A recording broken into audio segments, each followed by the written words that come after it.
Hello everyone and welcome to another live from the workshop, the 7th Doctors, and today we're going to be doing a little bit of Unbound 7th Doctors because I'm going to be making the 7th Doctor as he appeared in the BBC webcast Death Comes to Time. Now for those of you who don't know, Death Comes to Time was a BBC webcast originally made as a kind of well, a generally accepted alternate ending to the classic series, as, spoiler alert, it does seemingly feature the death of the Doctor during his 7th incarnation. It's absolutely fantastic. It is available on iTunes. It is well worth checking out because it not only expands upon sort of Time Lord history, but it also features Ace, the Brigadier, is in it, and it really does sort of have a very much darker 7th Doctor, and so I've decided that I'm going to make him as he appeared in this story. So we have to start with actually the remains of my original TV movie 7th Doctor, which I have sculpted on a new shirt, a belt and the tie. And then the coat, I'm going to be using a Series 1 Dr. Constantine coat. But the first things first is to paint up the trousers. I'm probably going to start with, then the shirt, so let's get on with that.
And so here is my finished Death Comes to Time 7th Doctor. So, as usual, very pleased with how this came out, but I am very pleased with how this came out because rather like my Dewan Master custom, it's given me the ability to use parts that I wouldn't have otherwise used elsewhere, and funny enough, it's the same thing of using the Dr. Constantine from Series 1 coat that I used on the Dewan Master that I've also used on this. But I am very pleased with the final work on it, very pleased with the tie sculpt, that's come out nicely. And the coat certainly looks the part. It was nice that it fitted in nicely. Obviously there are some sort of slight variations on what was seen in the pictures, the animation, whatever you want to call it. But I decided to make some sort of little subtle differences in terms of how it all went together. So he's got his coat open rather than sort of slightly closed. And he has also got, as some of you may notice on this, longer hair. Now this is actually, those of you who saw my TV movie 7th Doctor will know that I made two head sculpts for that. I made a hatted one and a non-hatted one, and this is the non-hatted one because I had it left over, I wanted to do something with it, and so I thought it was kind of appropriate, given that Death Comes to Time chronicles the 7th Doctor's supposed death, the end of his life as it were.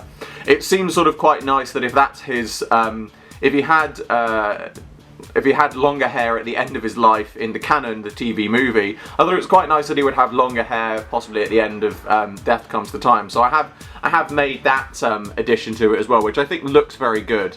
And it certainly sort of adds a nice bit of variation to what would be an otherwise normal 7th Doctor figure.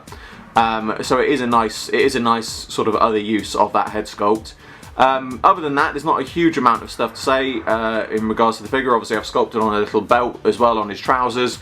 But that is pretty much it. So that brings to a close another Live from the Workshop, the 7th Doctors. As always, I hope you all enjoyed this video. Like, subscribe, share, it helps me out a lot. Be sure to go to the description below for a link to my Patreon. I'm doing my very first figure animation and you can get involved. There's exclusive content and rewards for those who do so, and funding my Patreon in any way gets your name at the end of my videos. I salute you all, and I will see you with another video very soon.